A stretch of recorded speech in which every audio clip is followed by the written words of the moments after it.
अगर मैं आपसे कहूं कि पैसे के बारे में आपने जो कुछ भी सीखा है, चाहे वो कमाने का तरीका हो, बचत करना हो या उसे बढ़ाना हो, उसमें एक जरूरी चीज आप मिस कर रहे हैं। ना तो कोई फाइनेंस डिग्री, ना कोई बजटिंग ऐप और ना ही कोई हॉट स्टॉक टिप। मैं बात कर रहा हूं आपकी सोच की। हाँ, वही चीज जो आपके दिमाग में चलती है हर बार जब आप कोई वित्तीय फैसला लेते हैं। क्योंकि एक सच्चाई है जिसके बारे में ज्यादातर लोग बात नहीं करते।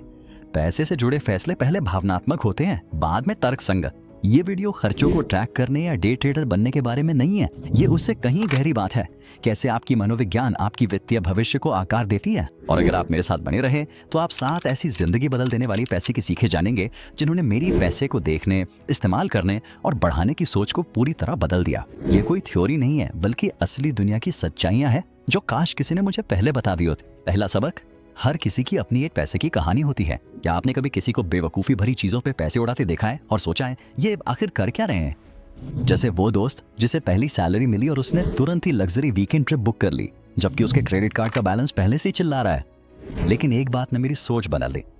हर किसी की अपनी एक पैसे की कहानी होती है। आपने बचपन में जो देखा, माँ बाप का बिलों को लेकर झगड़ना, शायद महीने महीने की तनख्वाह में गुजारा करना या फिर हर पैसे को जोड़ कर रखना, यही सब आज आपके पैसे के व्यवहार को आकार देता है।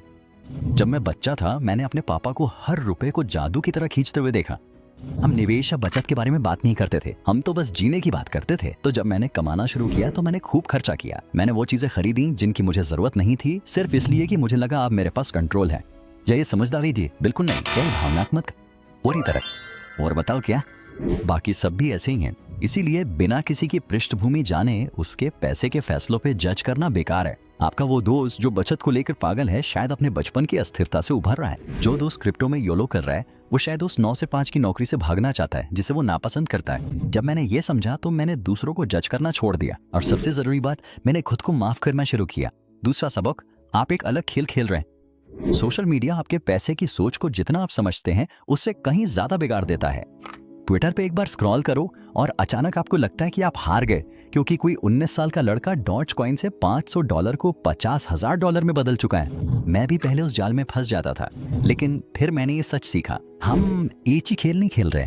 हो सकता है आप दीर्घकालिक संपत्ति बनाना चाहते हो, वो लोग शायद इंटरनेट पर लोकप्रियता के पीछे भाग रहे हैं। आप 15 साल में वित्तीय स्वतंत्रता चाहते हैं, उन्हें इस वीकेंड लाइक्स चाहिए। सोचिए, आप बास्केटबॉल का मैच देख रहे हैं और रग्बी खिलाड़ी की चालें कॉपी कर रहे हैं। ये हम में से ज्यादातर लोग करते हैं जब हम बिना सोचे समझे वायरल मनी ट्रेंड्स को फॉलो करते हैं। आपको खुद तय करना होगा कि आप कौन सा खेल खेलना चाहते हैं। घर के लिए बचत करना, जल्दी रिटायर होना या अपना खुद का बिजनेस शुरू करने के लिए फंड जुटाना। एक बार जब आपको अपना खेल पता चल जाए तो बाकी सब शोर गायब हो जाता है। आप तुलना करना बंद कर देंगे, आप शक करना छोड़ देंगे, आप बेहतर फैसले लेते हैं क्योंकि वो आपके अपने फैसले होते हैं। तीसरा सबक, पर्याप्त का नियम। एक समय था जब मैंने सोचा अगर मेरे पास बस थोड़ा और पैसा होता तो मैं खुश रहता। तो मैंने और ज्यादा काम किया और ज्यादा मेहनत की, नींद, वीकेंड्स, रिश्ते सब कुर्बान कर दिए, बस अगले इनकम गोल के लिए। एक रात मैंने अपने बैंक बैलेंस को देखा और सोचा मैं फिर भी इतना खाली क्यों महसूस कर रहा हूँ। तभी मुझे एक ताकतवर विचार मिला, पर्याप्त का नियम। हम में से ज्यादातर लोग ये तय ही नहीं करते कि पर्याप्त का मतलब क्या है, और जब कोई फिनिश लाइन ही नहीं होती तो दौड़ कभी खत्म नहीं होती। आप प्रमोशन, बड़ा घर और चमकदार चीजों के पीछे भागते रहते हैं, सिर्फ इसलिए नहीं कि आपको उनकी जरूरत है, बल्कि इसलिए क्योंकि आप ये कहना नहीं जानते मुझे अब ठीक लग रहा है। खुद से पूछिए, मेरे लिए पर्याप्त कैसा निकलता है? क्या ये कर्जमुख होना? क्या ये $10,000 की बचत है? या ये हफ्ते में 6 की बजाय 4 दिन काम करना है? इसे परिभाषित करें, इसे लिख लें, इसे अपने दिमाग में बिठा लें, क्योंकि अगर आप पर्याप्त को परिभाषित नहीं करेंगे तो आपका अहंकार करेगा, और अहंकार कभी संतुष्ट नहीं होता।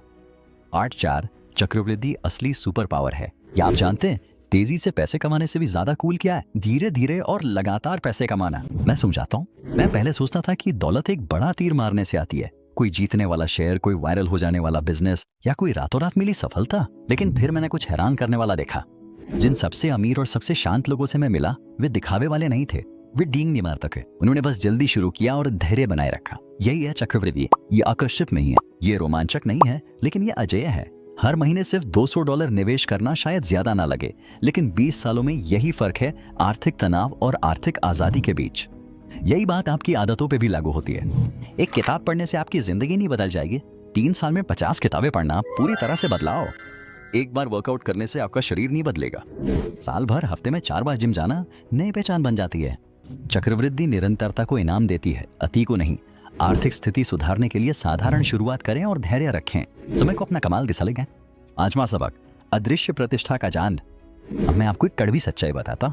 हम में से ज्यादातर लोग चीजें खरीदते हैं उन्हें एंजॉय करने के लिए नहीं, हम उन्हें दूसरों को इम्प्रेस करने के लिए खरीदते हैं और हमें इसका एहसास भी नहीं होता। हमें डिजाइनर जूते, नया आईफोन, कोने वाला ऑफिस चाहिए, उनकी असली जरूरत के लिए नहीं, बल्कि इसलिए कि वे दूसरों को क्या दिखाते हैं। लेकिन यहाँ एक ट्विस्ट है, लोग आपको टेस्ला रखने के लिए नहीं सराहते, वे टेस्ला की तारीफ कहते हैं। वे आपको नहीं देखते, वे आपकी चीजें देखते हैं। इसे ही अदृश्य प्रतिष्ठा का जाल कहते हैं और ये गरीब बने रहने का सबसे तेज तरीका है। मैंने भी कभी अपने पास ना होते हुए पैसे उन चीजों पे खर्च कर दिए जिनकी मुझे जरूरत नहीं थी, सिर्फ उन लोगों को इम्प्रेस करने के लिए जो ध्यान भी नहीं दे रहे थे। और वो भी किस लिए? कुछ पल की मान्यता की। जो सच में टिकता है वो है ईमानदारी, चरित्र, मन की शांति और ऐसा बैंक अकाउंट जो आपको रात को चैन से सुला सके। असली संपत्ति को नकली तालियों के लिए मत बदलो। छठा सबक, अराजकता के लिए योजना बनाओ। जब आप वयस्क बनना शुरू करते हैं तो कोई आपको ये नहीं बताता। हर चीज आपकी उम्मीद से ज्यादा महंगी पड़ेगी, हर काम आपकी सोच से ज्यादा समय लेगा और जिंदगी आपको अचानक झटका देगी। ये तय है, गाड़ी खराब हो जाना, नौकरी चली जाना, इमरजेंसी सर्जरी या फिर एक वैश्विक महामारी। अधिकतर लोग अपनी वित्तीय योजना ऐसे बनाते हैं जैसे सब कुछ सही ही होगा, लेकिन असली सुकून तब आता है जब आप बुरे वक्त के लिए तैयार रहते हैं। इसी को मैं वित्तीय झटकों के लिए कुशन तैयार करना कहता हूँ। आपातकालीन फंड जरूरी रखें। अपने मासिक खर्चों को अपनी आमदनी से कम रखें। सिर्फ इसलिए ज्यादा कर्ज मत लें क्योंकि आप उसके लिए योग्य हैं। सब कुछ अच्छा होने की उम्मीद रखें, लेकिन अनहोनी के लिए तैयार रहें, क्योंकि जब अराजकता आएगी, और वो जरूर आएगी, तो आप सिर्फ जिंदा रहने की जद्दोजहद में नहीं रहना चाहेंगे, आप स्थिरता की स्थिति में रहना चाहेंगे।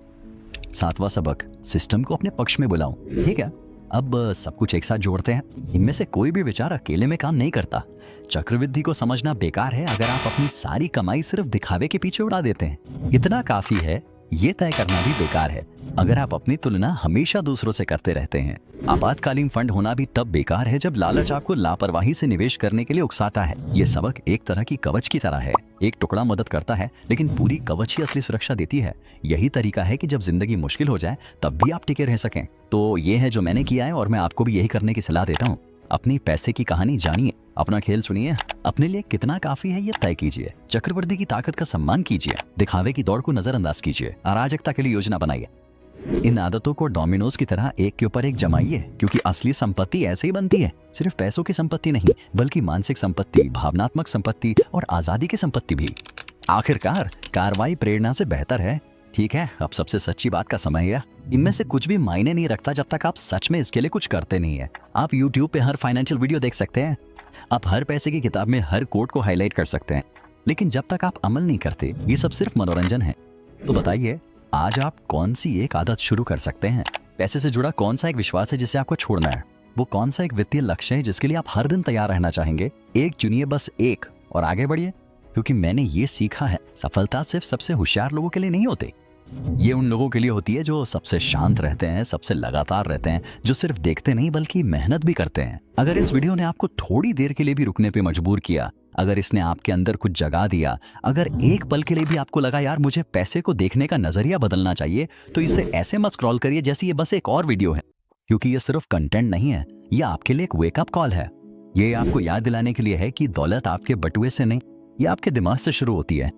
तो अगर आप अपनी पैसे की कहानी फिर से लिखने के लिए तैयार हैं, तो अभी कमेंट में अपना मनी माइंडसेट शिफ्ट लिखिए। दुनिया को बताइए कि आप सिर्फ देख नहीं रहे बल्कि वचन भी दे रहे हैं। अगर ये संदेश आपके दिल तक पहुंचाओ तो उस लाइक बटन को दबा दीजिए। इसे उस इंसान के साथ शेयर कीजिए जिसे आज इस नजरिए की सबसे ज्यादा जरूरत है, चाहे वो आपका दोस्त हो, भाई बहन हो या आपका भविष्य का खुद। और सब्सक्राइब करें अगर आप सच में असली आजादी बनाना चाहते हैं, सिर्फ आर्थिक ही नहीं बल्कि मानसिक, भावनात्मक और आध्यात्मिक रूप से भी। इस चैनल का हर वीडियो आपको आपकी क्षमता खोलने, पुराने चक्र तोड़ने और आखिरकार उस इंसान बनने में मदद करने के लिए बनाया गया है जो आप जानते हैं कि आप बन सकते हैं। याद रखिए, समझ का कोई मतलब नहीं अगर उस पर अमल न हो। तो अभी एक्शन लीजिए, चाहे वो छोटा हो या डरावना लगे, क्योंकि सच्चाई ये है कि ज्यादातर लोग तो बस स्क्रॉल करते रहेंगे, लेकिन जो लोग जीतते हैं वही हैं जो फैसला करते हैं। देखने के लिए धन्यवाद, विकास को चुनने के लिए धन्यवाद, और मैं आपको अगले वीडियो में मिलूंगा।